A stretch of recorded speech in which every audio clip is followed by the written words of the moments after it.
welcome into the Trevor Staub show. This is our first show. So just going to get right into it. Explain, what is this? What's this new show on the Foundation Network?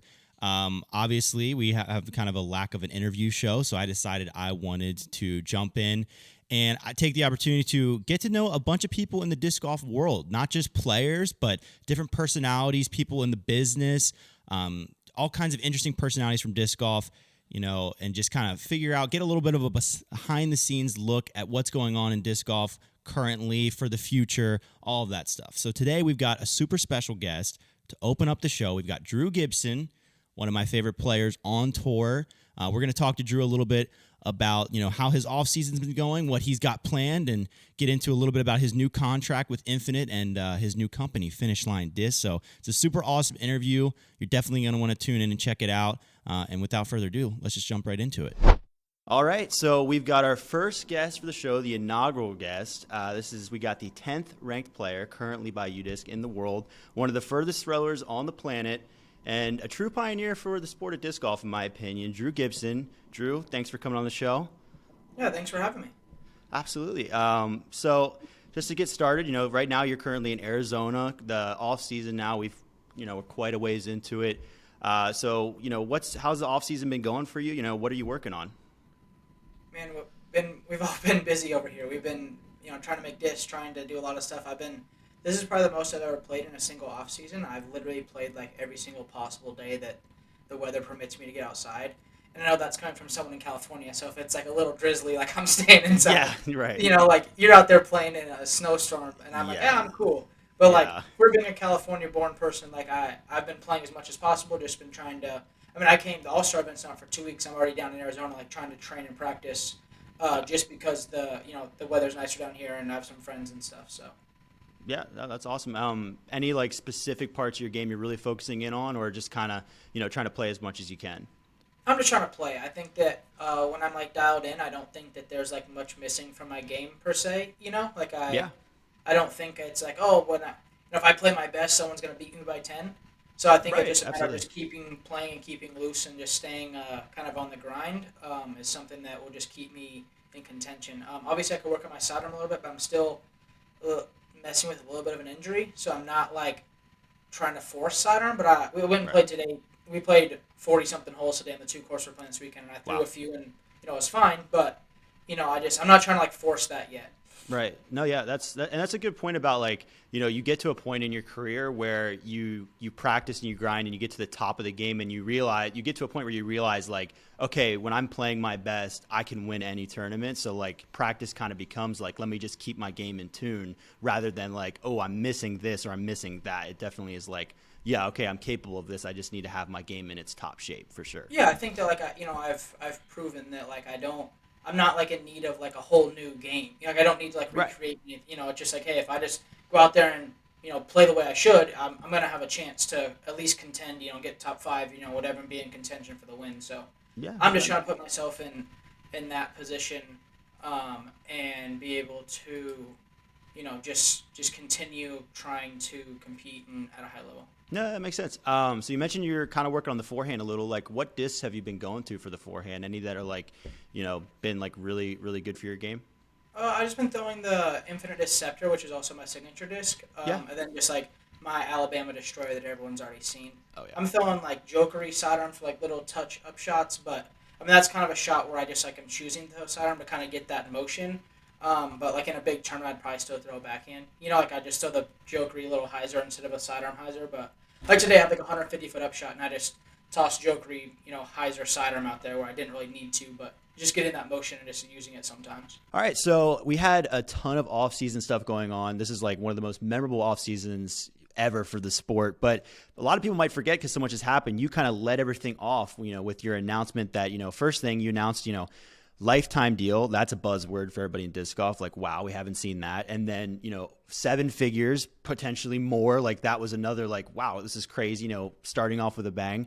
Then like kind of the details start to get released and we learned, it's this lifetime partnership kind of with your company and Infinite along with your player contract, just all this new stuff that other players really haven't even tried to explore. You've kind of broke into that.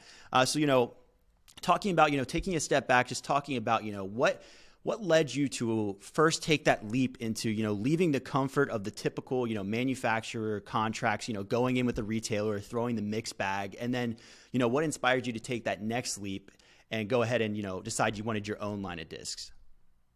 I mean, like I said, I think that the people kind of learning this offseason, I think that's why we saw a lot of moves, even though contracts weren't up. People were, leaving their contract to go somewhere else and doing this and that. I think it just, I think that I saw, 3 or 4 years ago that the manufacturers don't really per se need us. I mean, Innova's going to hit their quota and sell the discs they need to sell, whether they have Ricky, me, Macbeth, whoever, like, does their market share in the fan base maybe go down a little bit? Sure. But like, at the end of the day, they're still selling 1 million discs to Dick's Sporting Goods and to Academy and to all these places. So like, losing Ricky and not selling those 200,000 discs or whatever per se isn't like life or death for that company or their business model.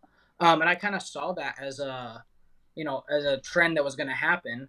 But a retailer isn't the same. A retailer needs, they need to sell discs. Right. That's what retailer, because they have to pay $7 or $8, whatever per disc. They have to sell it for 16. They have to ship it. So they need somebody to promote that they're a retailer versus where Innova and Discraft and these bigger companies, they're going to sell discs no matter what.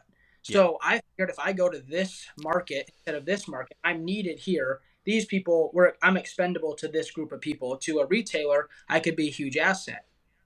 So I just kind of put my eggs in that basket of saying, well, I want to throw whatever I want.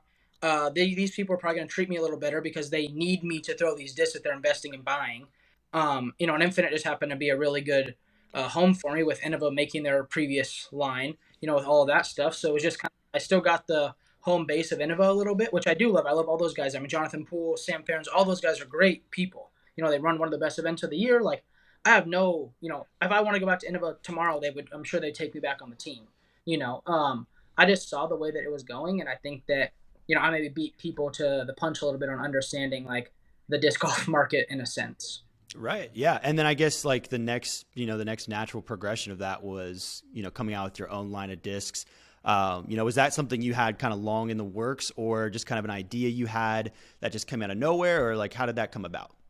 It just kind of popped up, honestly. Like, we were renegotiating for the year, and we were just kind of like exploring options of different ways, even though, Infinite's probably the number one retailer in the world, they're still not making, $200 million a year like Innova. They're not bringing in a bunch of money, so it was a way for us to say, hey, how can we invest in you? They're going to make money along the way of my deal, of course, but how can we invest in you, but also be able to supplement the income that we per se can't afford just straight salary wise? I shouldn't even say can't afford. It's just they aren't willing to, pay me $40,000 a month without some way guaranteeing they recoup that. So the disc brand was kind of the way where we were like, hey, let's create this thing. My brand is already doing well.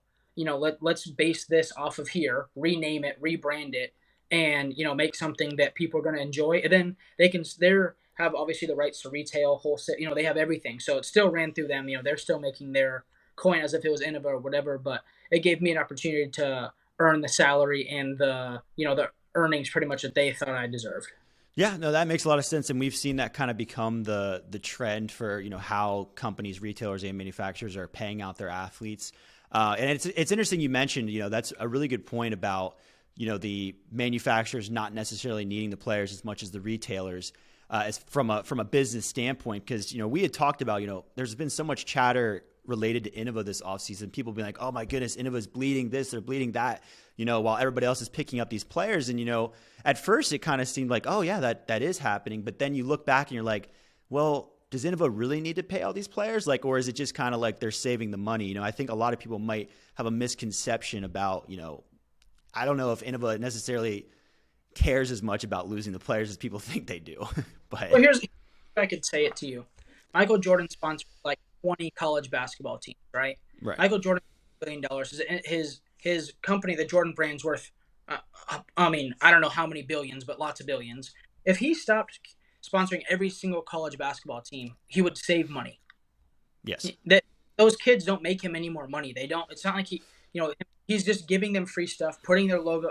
He's doing it as like a growth of the sport and like promoting something that he played college basketball. So he's like giving back to the sport. But like if he said, hey, I'm never sponsoring another college event, athlete, cool again, he would be just fine. It's the same thing with Innova. Anyone that thinks that because Innova didn't do whatever for Ricky or didn't do whatever for Paul or didn't do whatever for me or didn't do whatever for Kona. It's like you just don't understand the market. These companies don't. Nike could not sponsor LeBron James and they'd still be a $1 billion a year company. That they don't need LeBron James to be successful. I mean, people are going to buy it no matter what. So it's the same thing in disc golf. I just saw that coming, and in disc golf, we're not making 30, 40, $50 million a year to where who cares if we don't get this 100 grand or that. It's like in our position, $100,000 adds up quick.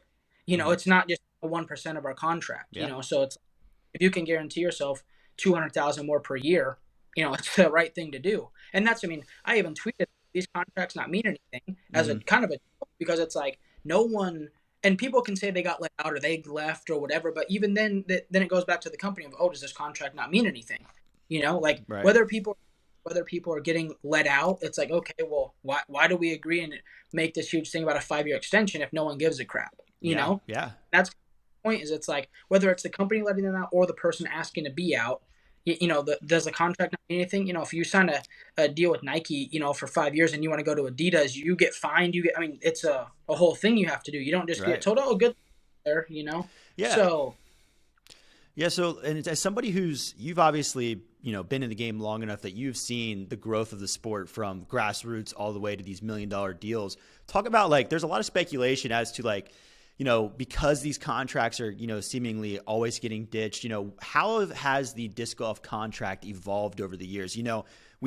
I still hear guys today saying that they're making handshake contracts, but then you hear about, $10 million deals and you have to think there's some legal teams involved, pen to paper. How has that kind of changed, at least in your experience? I remember when I said my first thing with Innova, for when I was underage, it was pretty much just hey, here's some stuff.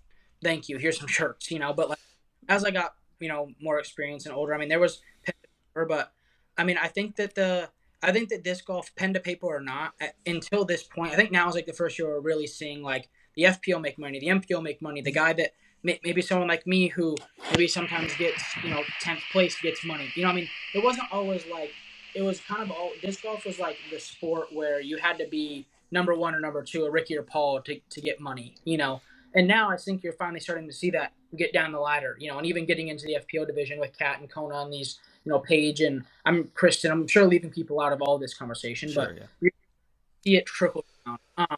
And I think that that's just a part of the sport growing. And I think that, legal teams, I know when I signed on DD, I signed a pen to a piece of paper. That was in 2017, I want to say. So that's 5 years ago. So whatever happened with Eric and whatever this year, I'm sure that there was a pen and a piece of paper on that, he had 2 years left on his deal or whatever. So I don't know how much it's changed. Alan and I, owner of Infinite Disc, have a very, very good relationship. I have, agency representing me, so everything is there's a lot of stuff that goes into my deals and such. But for someone else, say Dickerson, on Discraft, I don't know what they did. Hopefully that they locked him down and told him, hey, we're going to believe in you for this amount of time. And if you want to leave before then, I think there should be a penalty. I think that that's how it works. And that's why my player contract, my manufacturing ownership contract are two different things. I'm going to own Finish Line Disc Golf until the day I die, and then I can go play for Discraft, but then I'd just be competing against my own brand. Mm-hmm. So that's kind of was the thought behind my contract, is that I don't want to say I'm going to throw open bag for the rest of my life. Maybe in 10 years, Nike comes into the sport and, I'm I'll compete against my company for $20 million a year, whatever, sure, So, sure. So then that's why everyone kind of freaked out when we announced my deal. Lifetime, it's yeah, it's I own this. No matter what they can't take Finish Line Disc away from me. Yeah. Nothing they can do. They couldn't say, oh, well, you're a competitor. I own that, period, end of story. It's just up to me whether I would ever want to compete against my own brand, which, the way I don't want to. But, I do have that option, and that's why we made it 2 separate deals. So I have a 1-year player contract next year, and after USCDC, we're going to probably renegotiate my Infinite player contract. Yeah. But everything else is set for, until we want to renegotiate. And even the lifetime portion is lifetime ownership. It's not lifetime, royalties or anything. So, in 10 years, disc golf's huge and we're selling 1 million discs a month. Just say somehow, we can renegotiate and say, hey, well, you should get this portion, I should get this portion. We got to now we have 50 people on payroll. We got to divvy up the money a little different. Yeah. But that's why at the beginning people were like, oh, that contract's not true, this and that. It's well, the numbers aren't the numbers might be even underestimated in the sense of like what the contract's worth. And that was our dilemma in posting it. Like we were like, how do we do this and like be Right. because I don't want to be deceitful. I don't want people to think that we're getting something we're not or lying or saying something we didn't get. But also, I want to be truthful in the fact of like kind of letting out some information so people understand like what's going on here. And that's why I ended up clarifying, a month later on a podcast and saying, hey, like this is two different contracts. Like this isn't. I'm not going to be on Infinite until the minute I die. Like I'm not making 25 grand a year forever. Like But it was kind of a hard thing because no one's ever done it in the sport. And like math. Like this first year could be a $1.2 million deal, or it could be 1,000. Or it could be 650. But my base salary for playing is already good. And then you add in this ownership, and they put up the money for the brand. So it's all just theoretically based off not the whole contract, but there's a lot of stuff based off of how this product does. Right. It's uncapped. It's uncapped. Yeah, but even if the disc only does 125,000 pieces this year, I'm still going to make a pretty good amount of money for being on Team Infinite. So it was kind of a hard thing to talk about hard thing, but I think we did like portraying it, and in my heart, like Macbeth even texted me, was like, oh, like this doesn't make much sense, and I texted him, I was like, hey man, like I'm sorry this, like you don't per se like agree, but like this is the best way we knew how to do it. Like here's the real numbers, here's how it works. Like it's like weird position, but we try to do the best we could and also be honest and be upfront about what the deal was. Yeah, no, it was definitely, and it's definitely, a different deal for the sport. Disc golf, disc golf contracts are, a lot of, there's a lot of confusion surrounding a lot of them because, some of them are so royalty heavy and there's so many different kinds of contracts. The guaranteed money is just kind of becoming more mainstream now. But, jumping into finish line discs, because, it's an exciting new line of discs, it's, I'm certainly excited to throw some of the stuff. So your first mold, the Era, by the way, big fan of that name. I think that's a cool name. So that's going to be your first disc in the line. From what I understand, it's kind of an overstable-ish fairway driver. Is that correct? I would say it's straight. I would say it would be comparable to like your beat up Onyx, your beat up T-Bird, your beat up Explorer. Like it's okay. That T-Bird that I threw all over tour last year is like of the disc that we made pretty much. Like it's not designed the same. Like if you looked at the two discs, you wouldn't think it's the same. But the way that this one flies is very, very similar. I mean, it's not a disc that you're gonna like get to really go left. Okay. Like if you go left, you gotta throw hyzer, flip it up, and just kind of let it drift. Like the disc isn't gonna like skip and go left.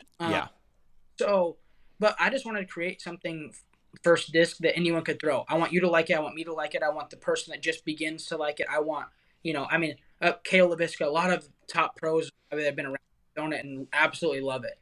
But I just want the disc to get out and get people. I'm trying to be like, I'm going to use the word humble about the disc. I think it's very, very good, but I want people to get it and decide for themselves. I don't want people to think that since it's my brand that I just love it. Just like anything. I mean, people get something and they think that, oh, my roach is the best roach. It's like, well, of course you're going to say that's yours. So I want the disc to get out and get people to use it and then see what the average person says. Yeah. And I doubt that they say, "Oh, your disc sucks," So right. And like have people who I'm not standing next to them while they're throwing it. I want their opinion on the product. Yeah, that makes sense, and it's definitely smarter to when you're going with the disc line to open up that first mold to have like a lot of different uses for people of every skill set. Because if you come out. And, obviously with somebody of your arm strength, you could have came out with just some, distance driver that you can get the flat, but nobody else can. But it makes a lot more sense to, start the line out with something that everybody can enjoy. But, as it goes forward, have you already kind of pictured, all these different discs that you're really hoping to create? What are you really hoping to make, next as far as molds go for finish line? I'm going to focus on making like the disc I use. Like, okay. I'm going to focus just stuff that I can use because I think that the reason that we're getting $15 right now to play disc, the fans are buying what the pros are using. They're buying the Big Beth Pierce line. They're buying the Ricky disc. They're buying this stuff. So these people are buying what they're seeing people they look up to throw. And so I want to create a line pretty much of stuff that I'm going to use and stuff that, and I don't really, besides for like my overstable destroyer slot. Like you could play with my bag and be fine. I mean, my buzzes that I have in my bag are super understable. Yeah, yeah. Buzz that a normal person couldn't use. I don't, like my T-Bird slot, now the era, like anybody on the planet that plays disc golf and use this disc with no problem at all. So I'm trying to focus on just creating a disc line, at least to start, where my first 5 or 6 discs, so, my first year of releases, year and a half releases are like stuff that where anybody can get it and anybody can use it, because being open bag, I could still have a signature disc with, like, I still have the Scepter as my signature disc, which is an overstable fairway driver. So I don't need to make that when I'm already getting paid royalties off of that already. Yeah. So to be where I'm like a putter. I'm sponsored by EV7 for this year and next year, no matter what. So I'm probably not going to make a putter because I would want to use my putter. So what's the point of me going against and I love the putter. I love Phil. I love the company. So why would I go against that and make a putter that I'm not going to I contractually can't use? Yeah. So I'm just trying to make that I enjoy, that I think that people enjoy, and that I think will get the brand out there in a positive light. And I think that like durability is one of the main things that we kind of like touched on. Like I've tested these discs and thrown them a lot. And today I threw one of the worst shots ever and threw it in the middle of the street, and AB and Adam were like, oh no. And we literally picked it up and it was like, looked like it never hit the road.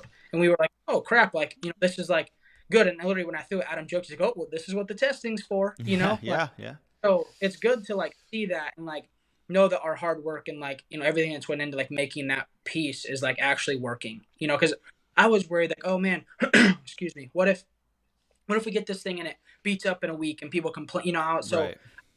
Crap out of it and having everyone throw it. And I'm like, throw it, but the only rule is if you throw it in the water, you're getting in until the disc. Like, that's the only rule. Yeah.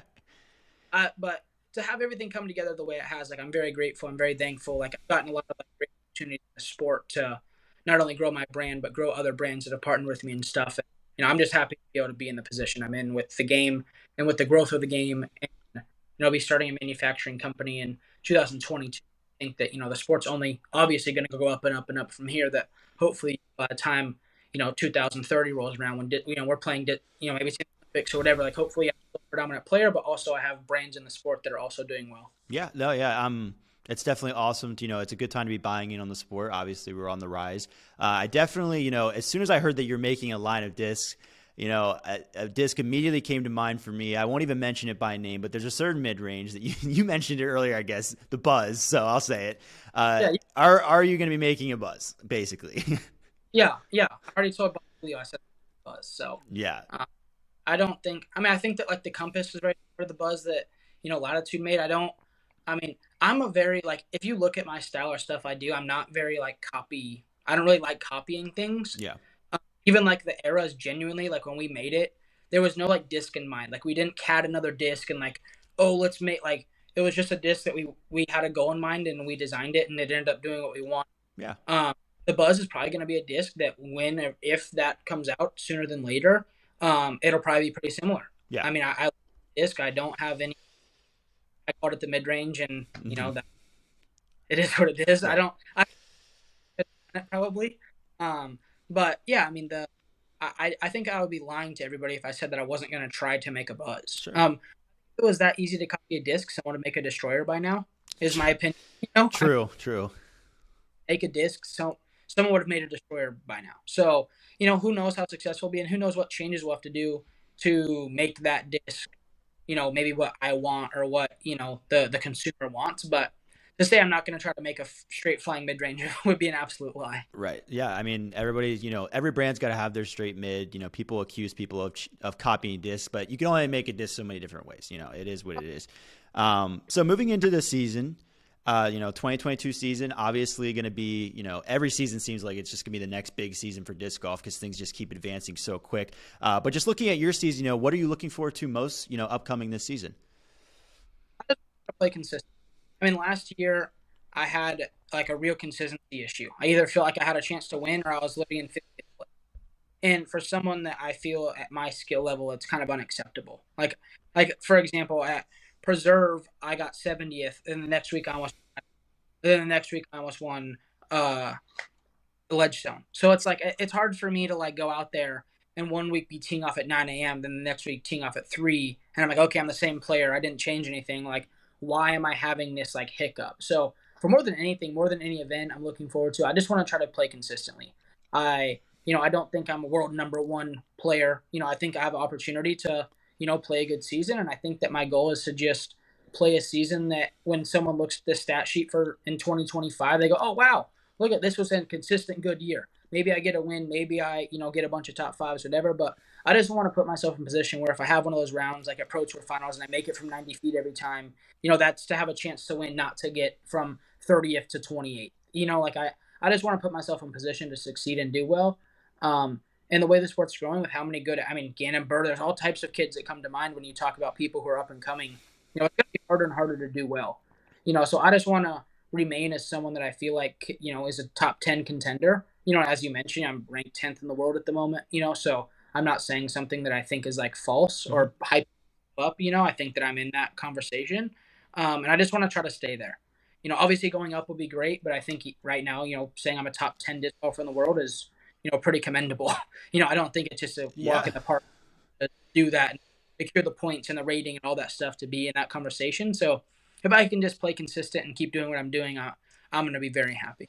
Yeah, no, and it is definitely like the landscape of disc golf as far as like what a quality season looks like has changed so much in the last couple of years because, back in like you have like the 2015 Paul McBeth season and stuff like that where those guys are, him and Ricky, all those years, they're winning like every other event. And that just doesn't happen anymore because of all the talent that's flooded in.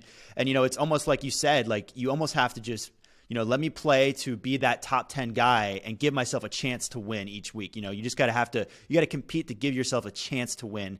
And I've noticed over the last, last few seasons, you've kind of slowly been on that rise of getting yourself more and more chances to win each week as you've kind of owned your game, gotten more consistent and gotten like more confident in kind of the style of game you play. I've certainly noticed a different kind of confidence in your game in the last few years, but it's definitely been like getting into that winner's circle from those top 3, top 4 finishes for you has been like that challenge. What is it, what's the difference between just like getting those top 5 finishes and like crossing over that hill and getting into the winner's circle? What is like the missing piece or like what you need to be able to do to bring in those wins, and start racking up the titles? I think it's just a matter of me. The one career win I have at Portland Open, I didn't really throw it out of bounds. I didn't give back strokes for no reason. If you look at like USCDC, I had 25 penalty strokes. Paul McBeth had 11. Paul McBeth beat me by 3 for the tournament. Yeah. And he played better than me. I'm not saying like take all these away. Like I'm not one of those people. Like I did what I did, but like you look at the stats of the tournament, have a chance of winning or leading or whatever, and then you look at that stat, it's astronomically worse. I threw out of bounds 14 more times than McBeth did over 4 rounds, and he beat me by 3 strokes. That's astronomical. And sometimes the out of bounds at USCDC isn't only just 1 stroke penalty because now you're out of position. Maybe I get a double bogey, he gets a birdie. It's like that's where I think I've always struggled is I have the game to keep up. I have the game to compete, but it's like sometimes when you take a triple bogey, there's no coming back when you're playing against the best people in the world. Yeah, absolutely. The problem is, last USCDC, on hole 10, I took like a double bogey. I went out of bounds twice. And the next hole, I also double bogeyed. So I was 4 over in 2 holes, and I believe McBeth went birdie par. So like he's 1 under, I'm 4 over. That's 5 strokes. He beat me by 3. There's the tournament. For me, like you go out there for a whole week. You practice, play, you dial everything in, then all of a sudden the last round you do that stuff. You can't beat the best players in the world like that, and it's always been something that's plagued me. Is obviously for a while there I wasn't the best putter, and I'm still not the best putter, but I'm a proficient enough putter now to where like you're probably not going to beat me just because you putted me. Like I'm good enough, I'm going to make it enough jump putts and make enough putts and I feel good enough where I can get away with missing a few putts and being okay. But I just think the difference between like me getting some championships and with the position I'm in now where I'll get, third a bunch or second a bunch is just like the fact of me learning when it's okay to just like concede and just take a par instead of trying to do the miracle birdie guy. Mm-hmm. And it's been my thing. Always had the, I guess, a little version of Simon Lizotte where it's like, I want a birdie. Like that's how I feel. Like if I feel like there's a shot I can throw where I can birdie, that's always what I've tried to do. And I think I'm kind of realizing that like birdies are great and like that's what wins. But like there's a time and place to like just play for par. Like, that there you just have to do it, and you have to. If I want to win and I want to be, and back to that consistency thing, you can't be consistent if one time you eagle and the next time you double bogey. Because that's what I did a whole 10 at USDC this year. I eagled it, and then I also double bogeyed it in the same tournament. It's like that's the opposite of consistent. That's 4 strokes different in one round of what I did. Versus if I just went par, par, par, par, par, par, I'm better off. Like the mood swing's not the same. Like the mood, like everything just it helps if you're not double bogeying in a tournament where there's a major championship on the line. So I think that just like me harnessing, like keeping my disc between the lines is like, if you were to teach a little kid how to draw, that's how I need to learn how to play disc golf. Is like just keep it in the lines, bro. So but I'm cognizant of that. Like I just played Shelly Sharp down here and lost because I took a double bogey on hole 6. Like but not only did I double bogey, I double bogeyed, and then like your mood is different. Like you're altering how you feel about something. So it's not just the strokes. It's also now you're like discouraged. Now you're upset. Now you're like, oh, why did I do that? So I think if I just keep my disc bounds and play, I'm good enough where I'm not going to just double bogey by accident. Like I double bogey when I go out of bounds and get out of position. I don't double bogey because I can't get it to the target. Yeah, no, that's a great point. And, it can be so difficult in disc golf because it does feel like at times at certain events that you have to play for birdie every hole and play that perfect round to win, because the rounds that are coming in to win events at this point are guys averaging like 15, 16 under par sometimes. It just can seem very difficult at times to like stay level headed and be like, hey, if I make the decision on the tee that I'm playing for par because this hole has kind of had my number, it is going to save me down the line. And it's also a great point about, it's not just the strokes, it's the mood. Whereas, you take a par that you might not have wanted, but it'll be easier to maybe go birdie on the next couple holes because you're still, kind of level headed, rather than you take that bogey or double bogey and then it's harder to climb out of that hole, that you dug yourself. So that's a good point there. Obviously everybody's kind of looking forward to seeing what you can do this season. I'm sure you'll pull off some wins this year. I'm definitely predicting that for sure. But, regardless of play, one thing that you definitely always bring to the course is the style. I definitely respect that, you bring your own personal flair to the disc golf course. The most signature look you have for sure is the Vans, playing in the Vans.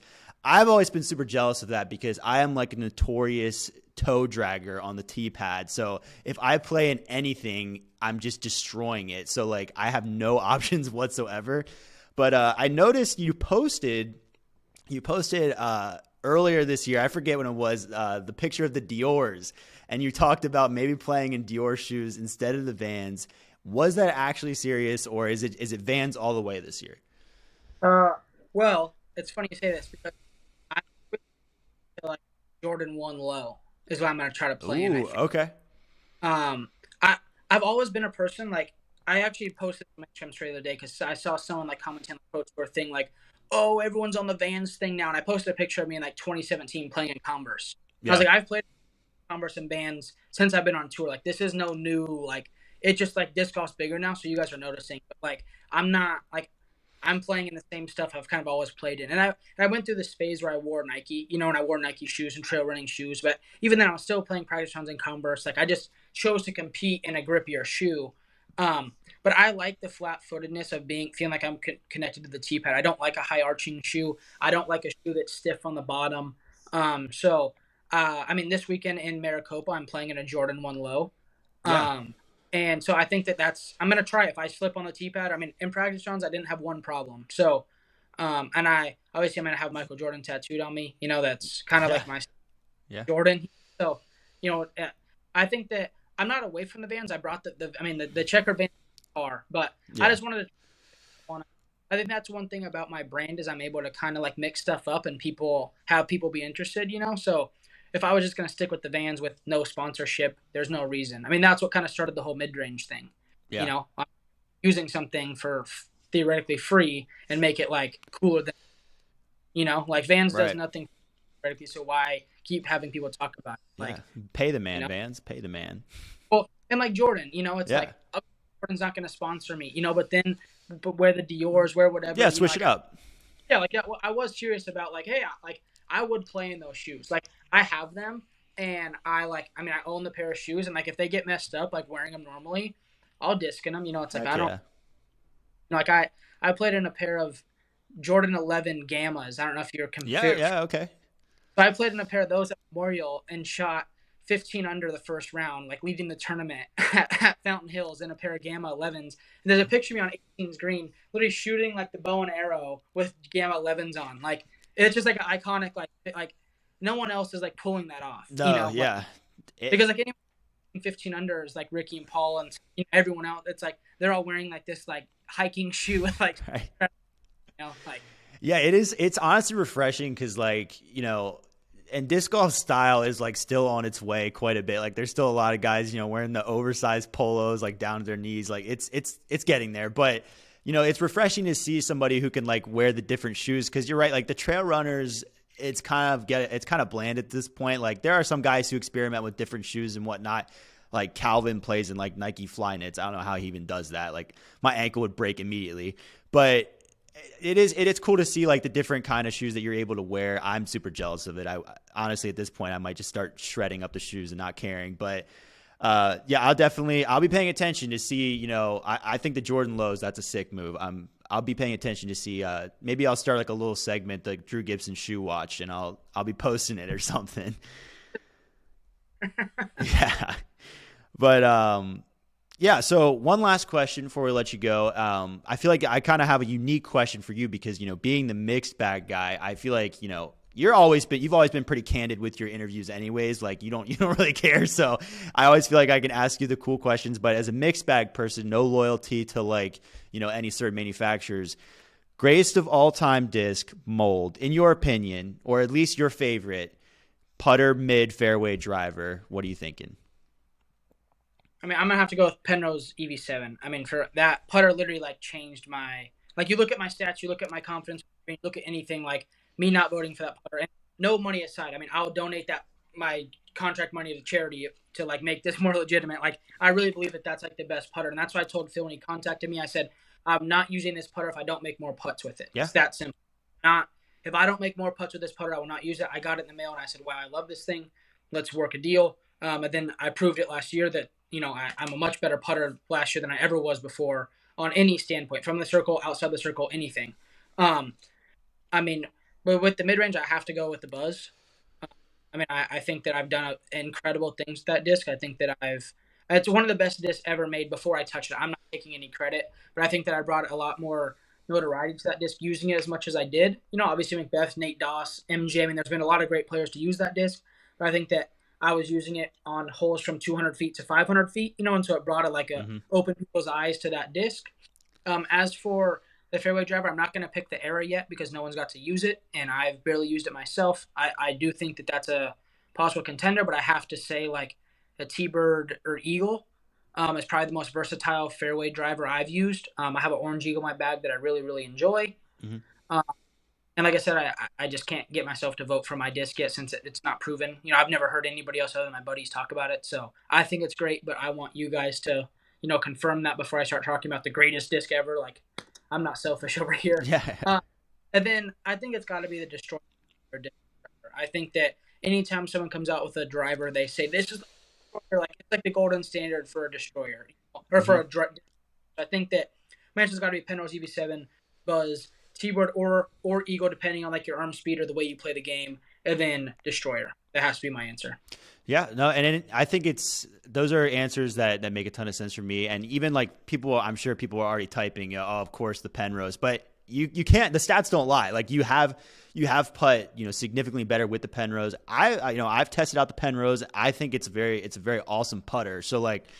And a lot of times with putters too, it can come down to preference. But I think it's cool to get a perspective from the guys who throw mixed bags on, what they actually decide to throw and consider the best because, there's no dollar signs influencing what they say. It's literally what they believe is the best. So, it's definitely a cool perspective to get. But, Drew, that's all we had for you.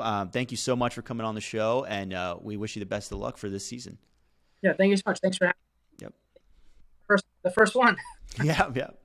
All right. Once again, big thank you to Drew for joining the show. Great first interview to kick off the show with. Make sure to let us know in the comments, who else you'd like to see on the show. I'm open to really anybody. I mean, I'm trying to get people that kind of have a unique perspective on disc golf, maybe people that have interesting ventures in disc golf. I've definitely got a lot of great interviews already planned and filmed for you to check out. But yeah, it was awesome hearing from Drew, just getting that inside perspective on, the thought process behind switching to the retailer contract, starting his own disc line and like all the crazy stuff he has going on. So we definitely are wishing Drew a great next season. And thanks for tuning in for the first episode of the Trevor Staub Show. Hope to see you next week. We're going to be doing this every Thursday. We're going to have a new interview with somebody new from the disc golf world, and you're definitely going to want to check it out. We'll see you next time.